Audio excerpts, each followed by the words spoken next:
parmi ces personnes, il y en a certains que vous connaissez. Il y avait même le jeune Candeloro qui est venu sans ses patins. Alors, c'est quoi ce jardin?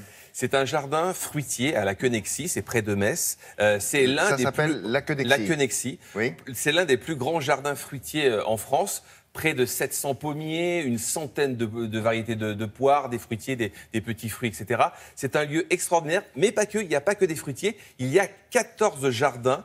Voilà, qui se suivent, que l'on peut visiter, le jardin... Mais en permanence? En permanence, voilà, c'est ouvert en permanence. Mais c'est un endroit privé, ça? Ah non, c'est un endroit public que l'on peut visiter. Et ça appartient à qui? Et ça appartient au Conseil général voilà, de la région. Voilà, et on visite ça toute l'année? On visite ça toute l'année. On visite, bien sûr, il y a des fleurs, il y a des légumes, il y a des arbres fruitiers, et pas que des arbres fruitiers, il y a des arbres fruitiers aussi taillés en palmettes, en U, en double U, des formes fruitières qui avaient presque disparu. Donc on peut découvrir, s'inspirer pour faire nos propres jardins. Et ça, c'est vraiment intéressant. Et là, évidemment, il y a quelques jours, il y avait un événement, ça s'appelait le Jardin des Étoiles. Évidemment, il y a des célébrités qui sont venues donner leur nom à une pivoine, à un cerisier. Vous allez voir, regardez.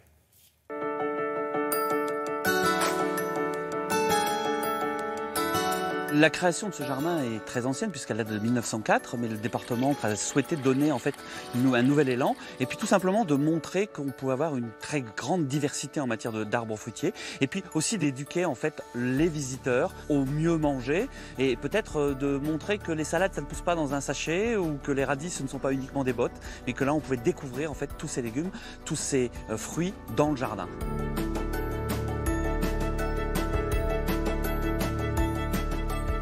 Il y a des jardins originaux. Nous avons les premiers jardins des Premières Nations en dehors de leur pays d'origine, le Canada ou les Maoris. Et puis nous avons un certain nombre d'endroits où globalement on plante des espaces comme ce Jardin des Étoiles. Nous accueillons des personnalités qui plantent des arbres. Si tu leur expliques. Et puis après c'est ça. On m'a donné une rose à mon nom ici et un cerisier. Donc j'ai l'impression de faire partie du patrimoine du Jardin de la Quenexie.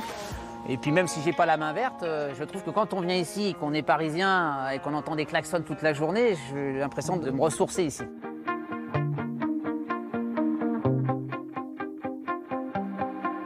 Pour moi, le rapport du jardin de la cuisine, c'est le principal. Parce que c'est là où tout démarre, c'est là où on s'inspire, c'est là où le lien de ce qui vient de la terre se retrouve dans l'assiette devant le client ou devant celui-là qui va déguster le plat. Et il y a une histoire de personne et de passion. Voilà, tout simplement. C'est le bonheur au quotidien. On ne fait preuve d'autorité qu'à l'instant même où on l'a perdu, tu le sais bien. Ah oui, déjà, quand on n'en a pas, donc on n'a rien perdu. Le rapport entre un jardin et puis le grand voyage des jardins d'épices, c'est que le jardin, c'est peut-être le premier voyage de l'enfance où là on va s'évader, on est sans papa, maman et on va aller derrière un bosquet, se faire une petite cabane, se cacher ici et là, on se crée véritablement. Donc on peut considérer que le voyage de l'enfance, c'est presque l'Orient. Hey Jean-Marc, t'aimes bien rouler des pelles Rouler des pelles. Il est costaud celui-là. Quand on enseigne la danse, il faut partir des racines. Il faut que ce soit planté bien droit. Si on commence à avoir des mauvaises habitudes, la danse va aller dans les mauvaises directions. Les danses standards, qui sont la valse, le tango, le foxtrot et tout ça, il faut que ce soit bien droit, il faut que la carrure soit très solide. Et pour moi, ça, c'est des images magnifiques. Quand mes élèves ne comprennent pas, on part au Jardin botanique de Montréal et puis on leur donne des petits exemples. Regarde comment c'est droit, ça. Tiens-toi droit parce que quand t'es parti comme ça va pas bien. Et aussi, c'est la vie. C'est de voir que des fois, on se sent pas toujours bien. Comme un arbre, on pense qu'il est mort, mais non. Il va revivre, il faut lui donner du temps, du soleil, de l'amour. Il revient très beau.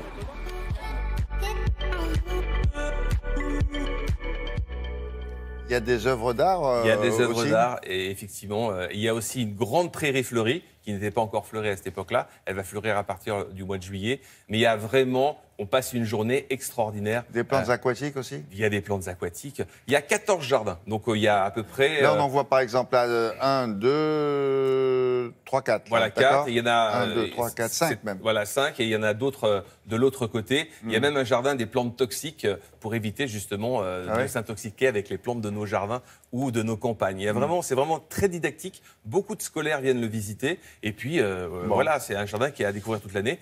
Pascal Garbe, qui a sorti aussi un livre, qui est le directeur de ce parc, a sorti un livre qui s'appelle « Tout se mange dans mon jardin ». Tout, vraiment tout. Merci beaucoup.